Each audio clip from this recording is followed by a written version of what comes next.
আমন্ত্রণ জানাচ্ছি কালবেলা লিড নিউজে। সাথে আছি আমি আফরোজা দিবা। আমাদের আজকের লিড নিউজের শিরোনাম, গণভোট হবে সংসদ নির্বাচনের দিন। প্রতিবেদন করেছেন জাকির হোসেন লিটন।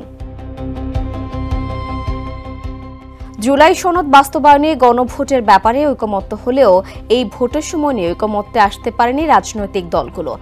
কোনো দল জাতীয় নির্বাচন ও গণভোট একই দিন আয়োজনের পক্ষে, আবার কোনো দল জাতীয় নির্বাচনের আগেই এই ভোট আয়োজনের পক্ষে রয়েছে।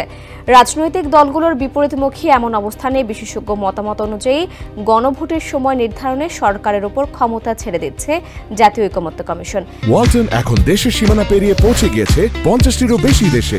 ওয়ালটন, ঘরে ঘরে বিশ্বজুড়ে।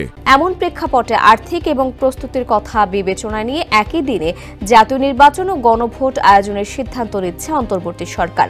আগামী শুক্রবার জুলাই সনদ স্বাক্ষরের পর এ ব্যাপারে সরকারের সিদ্ধান্ত পরিষ্কার করা হবে। সরকারের নির্ভরযোগ্য একটি সূত্র এমন আভাস দিয়েছে। সংশ্লিষ্টরা বলছেন, গণভোট একটি জাতীয় বিষয়। এ ভোট আয়োজনে খরচ অনেক। এছাড়া এ ভোটের প্রশ্ন এবং বিষয়বস্তু সম্পর্কে জনগণকে সচেতন করতে ব্যাপক প্রচারণা চালাতে হবে। এটি সময়সাপেক্ষ বিষয়। পাশাপাশি রাজনৈতিক দল, সরকার এবং নির্বাচন কমিশনের পুরো মনোযোগ ও প্রস্তুতি জাতীয় নির্বাচনকে ঘিরেই। তার আগে জাতীয় নির্বাচনের মতো আরেকটি ভোট আয়োজন করতে গেলে ত্রয়োদশ জাতীয় নির্বাচনও ঘোষিত রোডম্যাপ থেকে পিছিয়ে যাওয়ার আশঙ্কা রয়েছে। এছাড়া একই দিনে ভোট হলে দুটি পৃথক নির্বাচনের রাজনৈতিক অস্থিরতা এবং অনিশ্চয়তা এড়ানো সম্ভব হবে। সেজন্য ঐকমত্য কমিশনের প্রস্তাব করা ক্ষমতা বলে একই দিনে জাতীয় ও গণভোটের আয়োজন করতে চায় সরকার। সেজন্য প্রস্তাবনাও তৈরি করা হচ্ছে। সরকারি সিদ্ধান্ত জানানোর পর আনুষ্ঠানিকভাবে নির্বাচন কমিশনকে চিঠি দিয়ে এ ব্যাপারে পরামর্শ দেবে অন্তর্বর্তী সরকার। সূত্র আরও জানায়, একই দিনে গণভোট করার ব্যাপারে এরই মধ্যে নির্বাচন কমিশন থেকে অনানুষ্ঠানিকভাবে সবুজ সংকেত পেয়েছে সরকার। নির্বাচনের প্রস্তুতি এবং খরচের বিষয়টি মাথায় রেখেই সরকারকে এমন সংকেত দিয়েছে কমিশন। বিশেষজ্ঞরা বলছেন, একই দিনে জাতীয় নির্বাচন ও গণভোট আয়োজনের পরিকল্পনাটি একদিকে যেমন সময় ও অর্থ সাশ্রয়ের সুযোগ দেবে, তেমনি নির্বাচন কমিশন ও প্রশাসনের উপর বিপুল চাপ তৈরি করবে। সুষ্ঠু ও স্বচ্ছ নির্বাচন নিশ্চিত করতে হলে নির্বাচন কমিশনকে তার সক্ষমতা বাড়াতে হবে এবং দুটি ভোট আয়োজন সম্পর্কে ভোটারদের বিভ্রান্তি দূর করতে ব্যাপক প্রচার চালাতে হবে। সামগ্রিকভাবে এই দ্বৈত ভোট আয়োজন সরকারের জন্য একটি কঠিন পরীক্ষা হতে পারে, যার সফল বাস্তবায়নে রাজনৈতিক সদিচ্ছা, প্রশাসনিক দক্ষতা ও জনগণের পূর্ণ সহযোগিতা প্রয়োজন। বিভিন্ন রাজনৈতিক দল ও পক্ষের ঐকমত্যের ভিত্তিতে যে জুলাই সনদ তৈরি হয়েছে তাতে সংবিধান ও রাষ্ট্র সংস্কারের একাধিক প্রস্তাব রয়েছে। এই প্রস্তাবগুলো কার্যকর করার আগে জনগণের সরাসরি মতামত নেওয়ার জন্য গণভোটের আয়োজন করা অপরিহার্য বলে মনে করা হচ্ছে। ঐকমত্য কমিশনের সুপারিশ অনুযায়ী গণভোটের মূল প্রশ্নটি হবে জুলাই সনদ গ্রহণ করা বা না করার বিষয়ে, যার উত্তর জনগণ হ্যাঁ বা না এর মাধ্যমে দেবে। দেশের রাজনৈতিক অঙ্গনে বর্তমানে অন্যতম আলোচিত এই গণভোট জাতীয় সংসদ নির্বাচনের একই দিনে নাকি তার আগেই করা হবে তা নিয়ে দলগুলোর মধ্যে বিভক্তি রয়েছে। বিএনপি সহ বেশ কটি রাজনৈতিক দল জাতীয় নির্বাচনের দিনই গণভোট আয়োজনের পক্ষে রয়েছে। অন্যদিকে জামাত ও এনসিপি জাতীয় নির্বাচনের আগেই এই ভোট আয়োজনের ব্যাপারে অনড়। গত বুধবার দলগুলোর সঙ্গে জাতীয় ঐকমত্য কমিশনের সর্বশেষ সম্মিলিত বৈঠকেও এ বিষয়ে সুরাহা না হওয়ায় বিশেষজ্ঞ মতামতের ভিত্তিতে গণভোটের দিনক্ষণ ঠিক করতে সরকারের উপর ক্ষমতা অর্পণ করার কথা জানায় ঐকমত্য কমিশন। এরপরও অনানুষ্ঠানিকভাবে দলগুলোর মধ্যে ঐক্য সমঝোতার চেষ্টা অব্যাহত রাখে কমিশন। কমিশনের একাধিক সূত্রে জানা গেছে, শনিবার দুপুরে জাতীয় সংসদ ভবনে কমিশনের কার্যালয়ে জামাতের নায়েবে আমির ডক্টর সৈয়দ আব্দুল্লাহ মোহাম্মদ তাহের ও সহকারী সেক্রেটারি জেনারেল হামিদুর রহমান আজাদের সঙ্গে 1 ঘণ্টাব্যাপী বৈঠক করে জাতীয় ঐকমত্য কমিশন। পরে বিকেলে এনসিপির আহ্বায়ক নাহিদ ইসলাম ও যুগ্ম আহ্বায়ক জাবেদ রাজিনের সঙ্গে ঘণ্টাব্যাপী আরেকটি বৈঠক অনুষ্ঠিত হয়।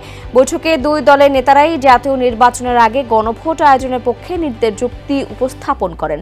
বৈঠকে জামাতের সহকারী সেক্রেটারি জেনারেল হামিদুর রহমান আজাদ বলেন, গণভোটের বিষয়ে দলের অবস্থান অপরিবর্তিত রয়েছে। দিনক্ষণ নিয়ে নতুন কোনো ভাবনা তাদের নেই। অন্যদিকে এনসিপির যুগ্ম আহ্বায়ক জাবেদ রাজিন বলেন, জাতীয় নির্বাচনের দিন গণভোট হলে জুলাই সনদ গুরুত্বহীন হয়ে পড়বে।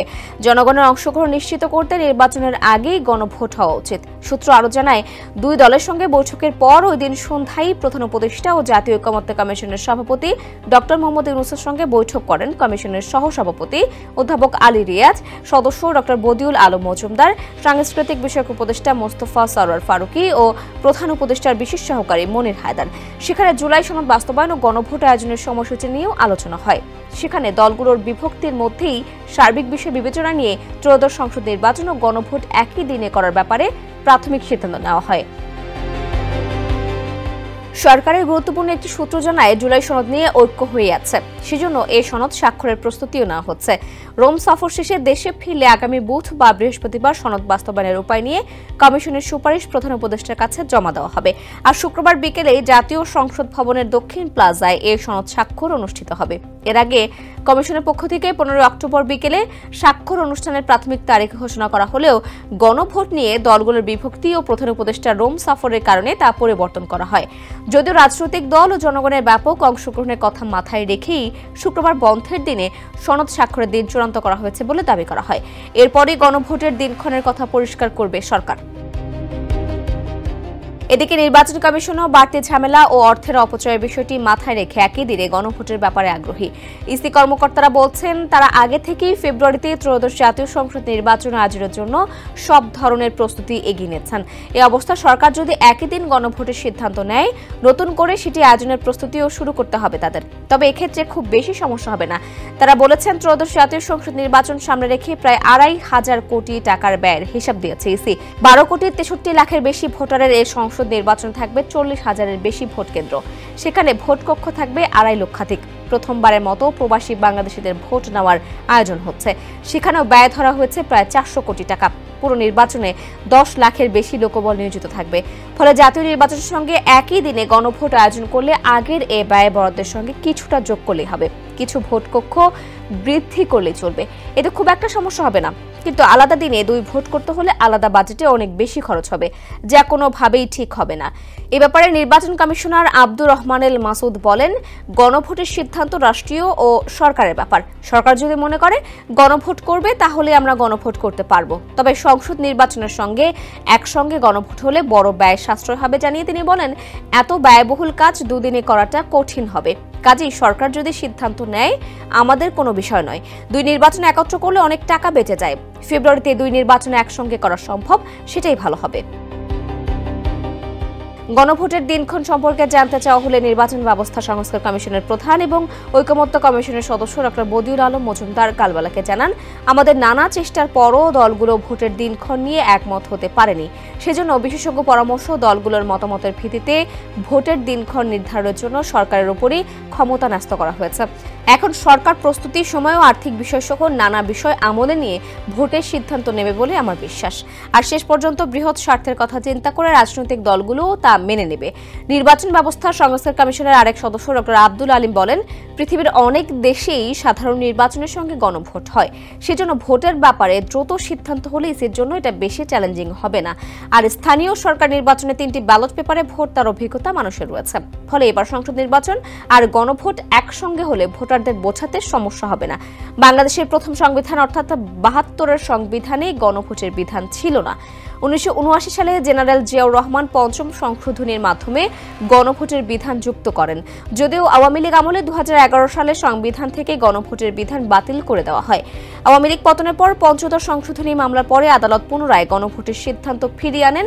এ পর্যন্ত দেশে মোট 3টি গণভোট অনুষ্ঠিত হয়।